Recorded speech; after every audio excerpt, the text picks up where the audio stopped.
Hey everyone, it's Kelly with Brave Parenting, and today we're going to talk about the home smartphone.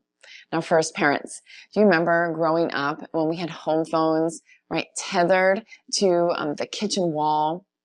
I know growing up, I had two older siblings close in age, and first I had to fight just to get time on that phone, and then when I did get to make a call, I'd have to stretch that cord all the way around the wall just so I could hide and talk in the hall closet. And even then, I always was concerned, was my older brother and sister picking up another line in the house and listening in to my conversation, right? These are problems of a different age. Today, what we have is children, young children especially, with their own smartphones. Today I'm going to provide you an alternative to buying your kid their own phone. Maybe when you get tired of them using your phone and you want them to be able to communicate on something different, the home smartphone is a great way to do this. So let's jump in and look at a couple different ways, a couple benefits of the home smartphone. First, this enables communication for both safety and connection. If your child is old enough to be left at home for a little bit of time, maybe while you're running an errand, for a little bit after school before you get home, the home smartphone is a great way to give them connection just in case of an emergency, for their own safety. Also, as kids grow up, they may want to connect with their friends through texting and calling after school.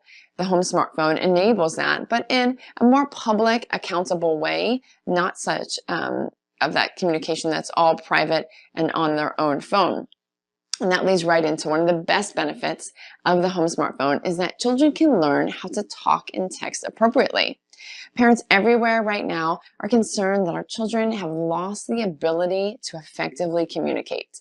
So this is a great way when you have a public phone, a shared phone, if you will, that children not only learn how to share the time on that smartphone if there's multiple kids using it, but you can also listen in on some of the conversations or read their text messages to make sure that they are appropriate, teaching them the way that they can communicate and effectively use this smartphone. Now, I have 7 steps for you to get this started. It's really easy. Let's jump right into those. Step number 1, find an old smartphone. We prefer Apple products at Brave Parenting because of the parental controls. Now, my kids, this is their home smartphone. This is a very old iPhone 4 that I think was my teenage daughter's maybe when she was like 15. It's kind of beaten and broken up, but it effectively works. The next step, number 2, is to delete all unnecessary apps. If this was your phone back in the day, it may still have a whole bunch of apps on it that you don't want your kids to have. So delete everything on there. Make it as simple as possible. We really want them to use the primary functions of a smartphone of communication. The next step would be to apply the parental restrictions. So this is, again, why we like the Apple iPhone, is because they have a very robust set of parental controls that are all password protected. Why we want to use this is because it enables us to turn off the camera, the internet, and anything else that we don't want our children to be able to do on this smartphone, include install other apps. There are great tutorials at braveparenting.net that walk you through all of these parental controls if you need help there. The next step is when you're signing up this new phone under your account, make sure you also set up limits with your cell service provider. So these are often smart limits or parental controls, family-based are the different names. So whether you're using Verizon, T-Mobile, Sprint, AT&T, they all offer different type of parental controls for that phone. A few of them that I like to highlight are this. First, you can create a white list of approved callers or texters that you're going to enable your kids to communicate with this home smartphone. So on my children's phone, this is going to be mom, dad, older siblings that already have their own phone, as well as both sets of grandparents, neighbors, and other trusted adults that they may need to contact.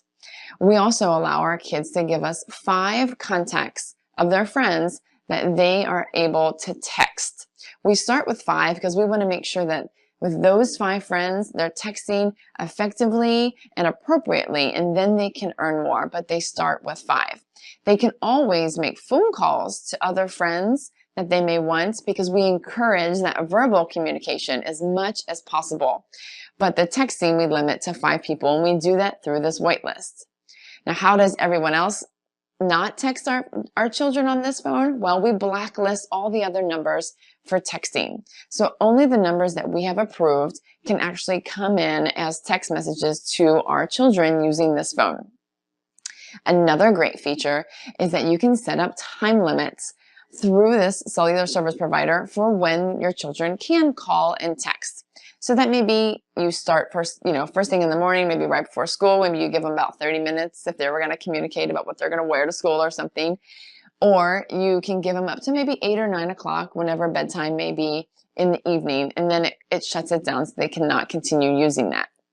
Another feature is that you can set texting quantity limits.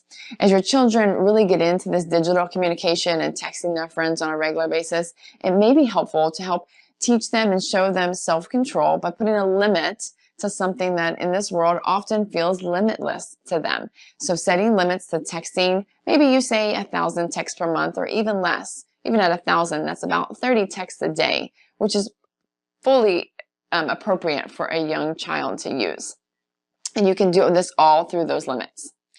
The next step, number 5, is going to be to designate a specific home for your home smartphone inside your house. Now for us, we have one public place where all of the children's phones are stored, and the home phone is stored right there in that same spot. Now because this is an iPhone 4, it pretty much doesn't hold a charge very long, so it needs to stay on the charger. So this works really well, that it stays pretty much on that charger at all times.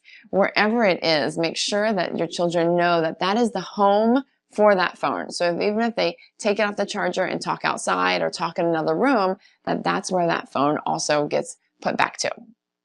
The next step is to establish a code of conduct for how you want your children to engage and interact with this home smartphone.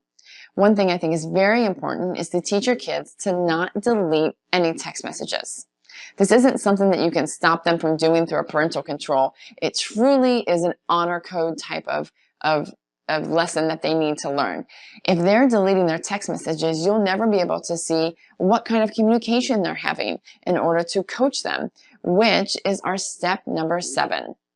Be their coach. This is the time when children are learning how to engage with the smartphone, learning how to digitally communicate, that we as parents really need to pour into them.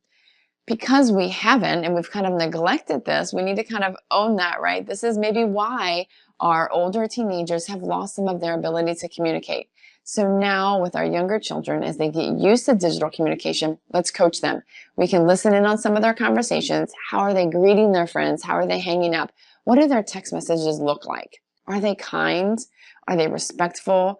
We get that they may not use full sentences. They're going to use texting abbreviations and whatnot, but are they still being appropriate?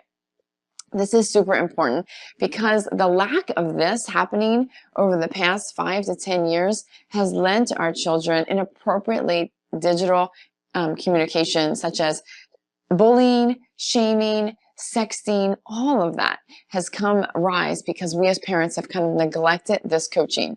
So let's be brave and jump back into coaching them how to digitally communicate.